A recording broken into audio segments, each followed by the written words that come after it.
was just 14, old enough to sense when something was off, but still young enough to attract unwanted attention. I experienced a night that still haunts me. Our home was nestled on a quiet cul-de-sac in the small town of Cedar Hollow, right next to the sprawling pinewood forest. Directly across from us was a marshy wetland, and if you ventured through the forest, you'd reach a quaint little park called Willow Creek Commons. One chilly autumn evening in October 2018, the park was hosting a modest carnival. Since I had no plans with friends, my mom suggested I check it out. She was never the type to impose strict curfew. She trusted me to make my own choices. So, with a flashlight in hand, I slipped through the forest path, eventually climbing over the low fence that bordered the park. The carnival was dimly lit but alive with the glow of colorful rides. A towering Ferris wheel, a tiny roller coaster rattling softly, and those dizzying spinning rides that made your stomach flip. Food stalls emitted the sweet scent of caramel apples and popcorn, while game booths beckoned with promises of stuffed animals and prizes. Near the center stood a large circus tent, its red and white stripes glowing faintly under the moonlight. I peeked inside and saw rows of people seated quietly, watching 3 clowns perform on a small stage. One pedaled a tricycle in circles, another juggled brightly colored balls, and the third danced erratically. Suddenly, the dancing clown locked eyes with me. He skipped over, wagging his finger in a beckoning gesture, urging me to come closer or maybe even join the stage. My gut twisted. Something about him was off. I quickly stepped back and wandered toward a game booth where I found a friend. We spent a while playing, but as the carnival began to wind down, I said goodbye and headed back toward the woods. Just as I neared the fence, a voice called out behind me. It was the dancing clown. Want to see the backstage? Some things the audience never gets to see, he said with a crooked grin. I shook my head and plunged into the shadows of the forest, glancing over my shoulder repeatedly. He stood at the edge of the clearing, his painted smile fixed in place, watching me disappear. I broke into a run, heart pounding, until I was sure I'd lost him. But about 3/4 of the way through the forest path, I heard footsteps, again slow, deliberate. Turning on my flashlight, I caught sight of the clown emerging from the darkness, his eyes gleaming unnervingly in the beam. Without thinking, I hurled the flashlight at him and sprinted toward home. I could hear his footsteps chasing me until I reached the streetlights. Then, silence. Breathless and shaken, I burst through the door. My mom looked at me with concern, but I lied, saying I'd been jogging. That night, I never told her the truth. I was too afraid that sharing it would mean losing the freedom I cherished and that the clown might still be lurking in the shadows of Willow Creek. Sometimes, I wonder if he's still out there, waiting for the next curious soul to wander too close. I had always been uneasy around clowns ever since I was 6, and a clown at the county fair startled me with his painted grin. But nothing prepared me for what happened one chilly Thursday night in late October 2020. My parents were away on a trip, and my older siblings were out with friends. My best friend, whom I'll call Jay, wanted to come over so we could walk together to the local autumn fair just a few blocks from my house in the sleepy town of Maplewood. The fair was set up in a deserted shopping center parking lot with flickering string lights and a handful of carnival games.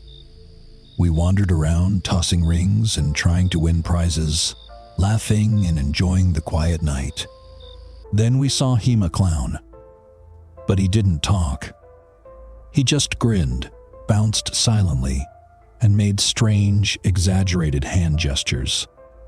More like a mime than a clown. What made it worse was how he kept edging closer every few seconds, like he was creeping up on us. Jay laughed nervously, and even gave the clown a friendly pat on the shoulder. I forced a smile and said, "That was weird." Jay shook his head. "No, that was straight up creepy."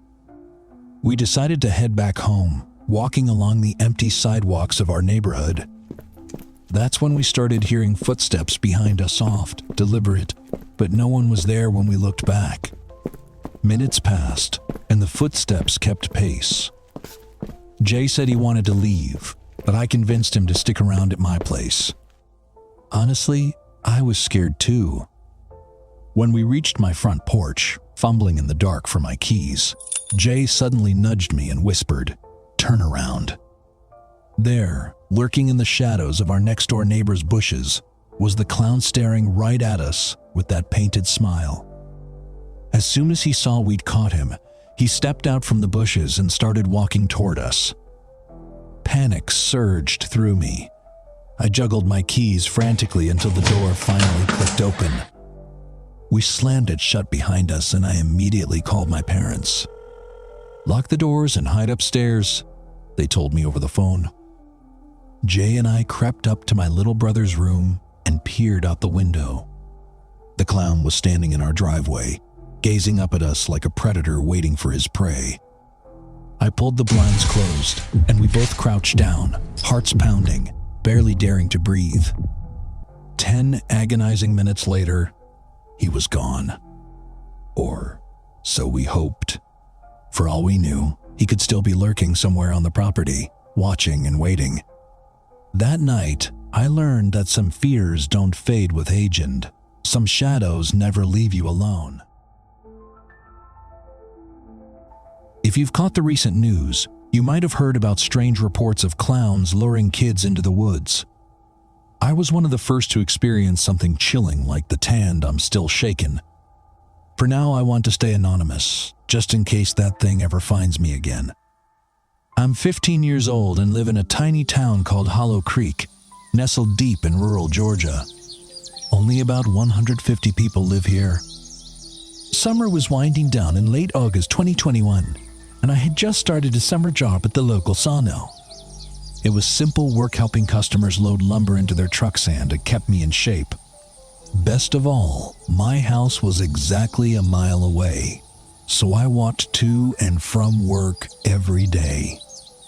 One night, after a long shift, I began my walk home around 9:15 p.m. The sun had dipped behind the rolling hills, and the moon cast a pale glow over the narrow road. The path home was lined with thick woods on both sides, and the road curved over hills that blocked your view of what lay ahead. No other houses or cars for miles, just me and the forest. I plugged in my earbuds and started my usual playlist, letting the music drown out the sounds of the night. About halfway home, a sudden, high-pitched, eerie laugh sliced through the air. I yanked out my earbuds, heart pounding. It wasn't part of the music. I froze, straining to hear it again, but the chorus of crickets and frogs swallowed every sound. Shaking it off, I kept walking. The next afternoon, I headed to work again, kicking small stones along the road as usual. One skipped and landed beside something bright in the dirt, a red ball. I bent down and picked it up. It squeaked when I squeezed it. My stomach dropped. It was a clown's nose. "What the hell is this doing here?" I muttered, flipping it into my pocket. At work, I showed it off, even honking it a few times, getting a few laughs. But that night, when I left at 9:30 p.m., I forgot my earbuds. The silence made the night feel heavier, thicker. As I walked, I spotted a figure about 150 yards ahead, standing in the middle of the road. At first, I thought it was a deer, but the fog swirling at ground level and the moonlight made it hard to tell. When I got closer, about 100 yards, the figure bolted into the woods. Then I heard footsteps behind Measlow, deliberate.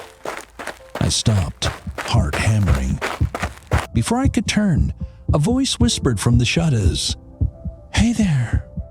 I spun around. Standing in the middle of the road was the clown. His costume was filthy and faded, smeared with dirt and grime. His makeup was streaked, his eyes black and hollow. He tilted his head, a twisted smile creeping across his face. "You have something of mine," he said softly. "I need it back." I shook my head, backing away slowly. "I don't have anything of yours." His smile twisted into a snarl. "Well, if not my nose, then I'll need yours."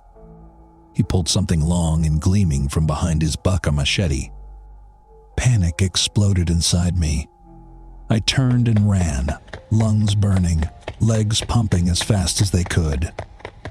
Behind me, I heard the slap of bare feet pounding the pavement, the scrape of metal on asphalt. His diggle echoed, chilling me to the bone. I crested the hill, nearly spent, when headlights suddenly flooded the road. A truck appeared, and I flailed my arms, begging for help. The vehicle screeched to a halt, and when I looked, back he was gone. I told the driver everything, and he called the police. I never walked that road alone again. I still don't know how he got there or why he waited for me. No cars, no houses, just that lonely stretch of road. Now I hear it's happening to others clowns lurking in the woods, stalking people in the dark. Is it a cult? A twisted game? I don't know. But I do know this. I'll never see Clowns or the Night the same way again.